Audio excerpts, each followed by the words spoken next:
Aproveitar e perguntar para o Daniel, como é que está essa questão de operação internacional de leite alto em termos de ANAC, como é que está toda essa visão do governo federal para aeroportos internacionais hoje? Isso, por favor.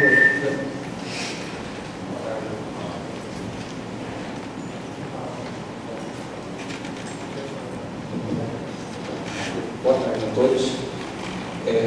A princípio, em relação às condições de infraestrutura, como já foi muito bem colocado aqui, já é do conhecimento dos todos que o aeroporto de Ribeirão Preto ele tem restrições de capacidade. Restrições essas por causa de erros cometidos no passado, e que agora o objetivo nosso não é encontrar um culpado como esse. O que importa é que houve uma ocupação do entorno do aeroporto, ocupação essa que hoje compromete a infraestrutura de operar com determinados tipos de aeronaves, principalmente se for tratar de aeronaves cargueiras. E aí vem uma pergunta que você poderia fazer: o que é mais em conta? Gastar uma fortuna em desapropriações, em expansões da infraestrutura, ou construir uma nova? Sobre isso não vou emitir minha opinião pessoal, porque eu não tenho dados para dizer isso aqui para vocês. A visão da ANAC é uma só. O nosso papel é regular e fiscalizar os aeroportos para garantir que a segurança seja garantida, ou seja, a segurança das operações e também a eficiência do aeroporto. Essa é a nossa preocupação. Quanto mais seguro e eficiente um aeroporto, maior a capacidade dele. Certo? E como agência reguladora, nós temos a responsabilidade de somente permitir operações em que a infraestrutura tiver capacidade e segurança para comportá-la. Pois, do contrário, se houver um acidente e for constatado que a ANAC não observou esses critérios, ela passa a ser responsável. Tá? Essa é a nossa visão com relação às condições do aeroporto. Quando o aeroporto tem condições de segurança para suportar as operações, nós temos mais que obrigação de fomentar o uso dele. Pois quando ela não tem, nós temos a obrigação de estabelecer uma restrição. Segurança acima de tudo. Hoje existem muitas restrições ao aeroporto de Leite Lopes? Eu não estudei as restrições a fundo, porque eu vim para participar de um debate em torno do papel dos aeroportos como agentes de desenvolvimento econômico e social. No entanto, dada a ocupação praticamente do sítio aeroportuário que existe hoje, e também a restrição com relação à pista dali, ela já tem uma restrição imposta, a cabeceira dela já foi deslocada um pouco, né? Então, praticamente, como já foi colocado aqui, o aeroporto ele tem uma capacidade limitada, né?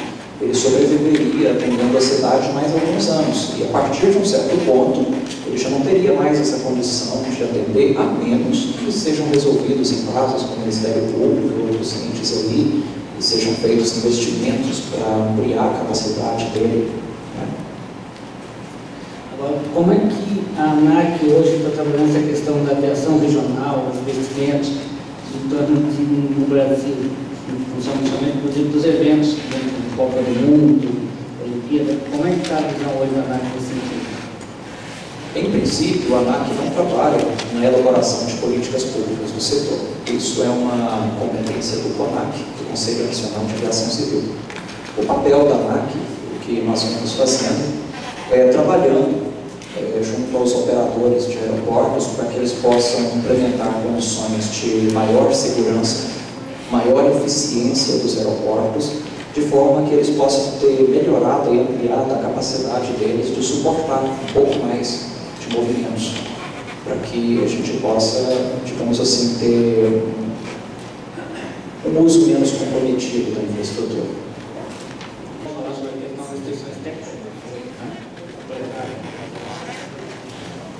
Em relação aos aspectos de legislação, até onde levantei informações sobre o aeroporto, me parece que, salvo se centralizado, é que a ocupação do entorno ocorreu previamente à aprovação da legislação atual que temos hoje.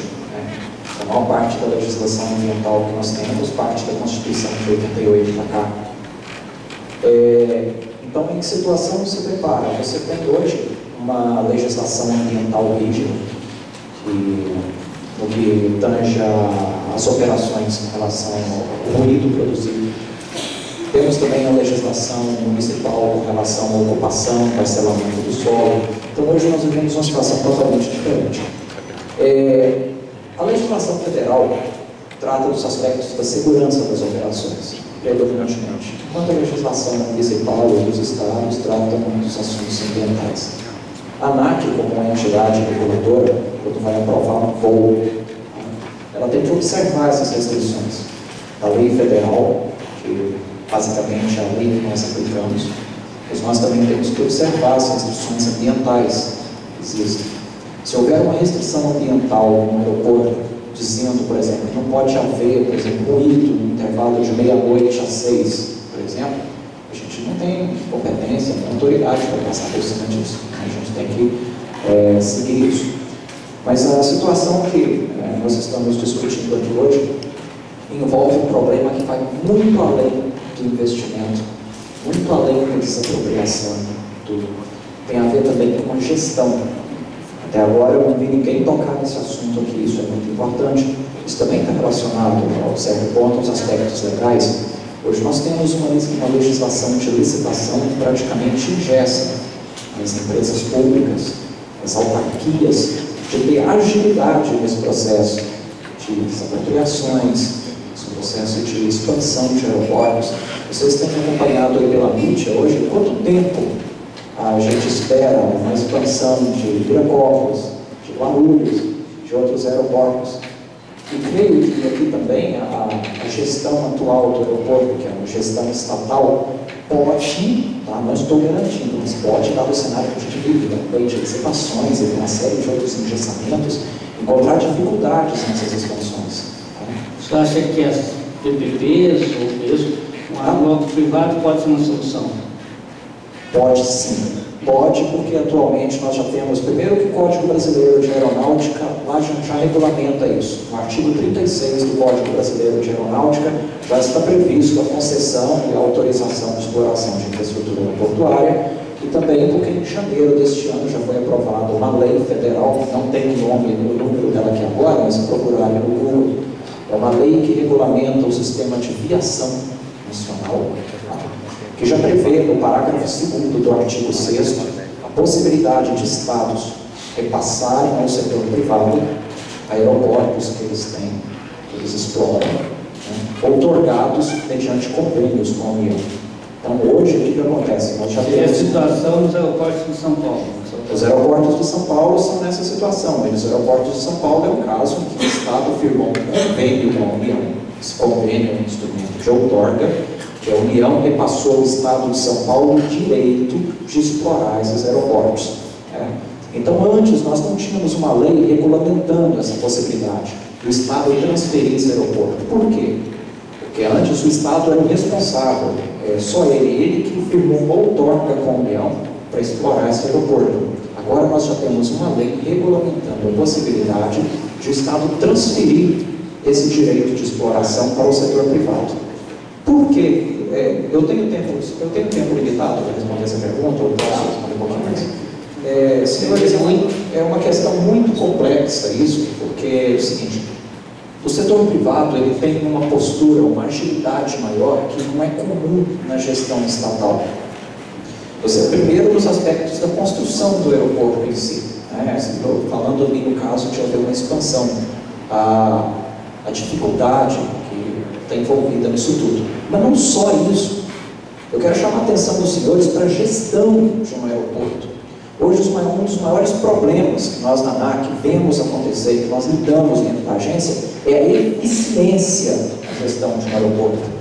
Não adianta você expandir, construir um terminal gigante, ter uma pista gigantesca, ter tecnologia, se você não tiver gestão.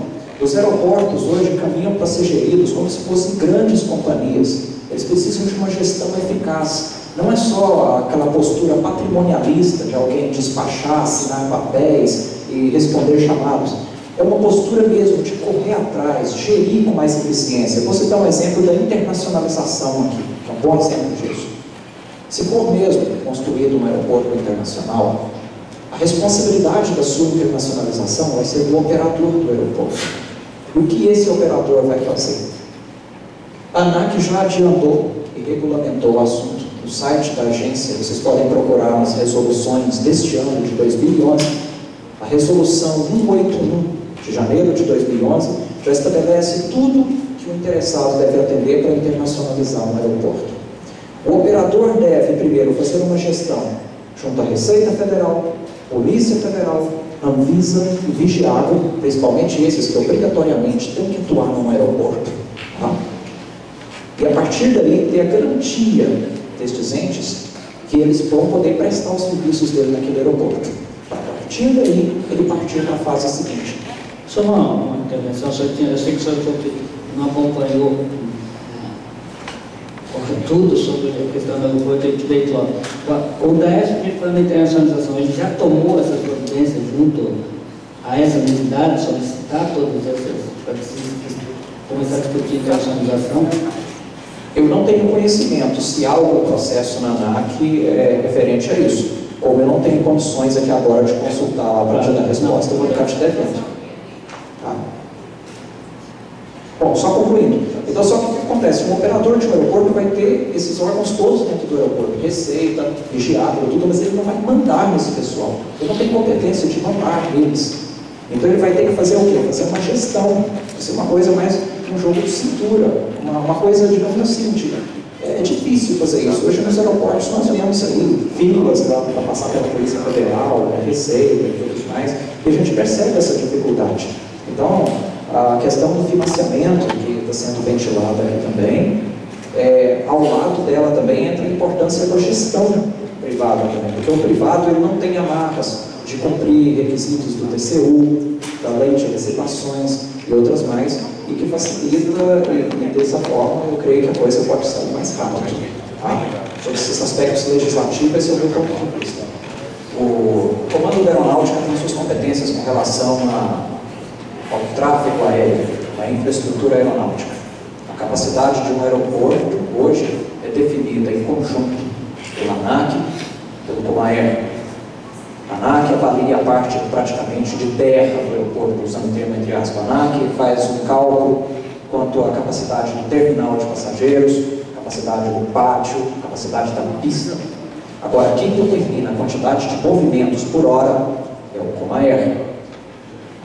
Basicamente, o que for consultado a ANAC responde em relação à parte de navegação aérea, então deve-se consultar o Comaer pela seguinte razão. A ANAC pode estabelecer um número, por exemplo. Capacidade de pista, outra pessoa quis perguntar com relação à expansão física do aeroporto, tem que passar pelo também. Da ANAC também. Na expansão física da pista e tudo, a ANAC analisa, só que aí que entra. Se você vai expandir um aeroporto, você concorda que você vai aumentar o número de movimentos por hora, vai aumentar também o número de decolagens e pouso. Isso envolve o Comaer. Ou seja, você não é só a ANAC, o único autor que é consultado no processo, porque a ANAC regula a infraestrutura aeroportuária e aquela infraestrutura aeronáutica de auxílio ao voo, que fica ali, as empresas de serviços auxiliares, de carga aérea, a ANAC regula.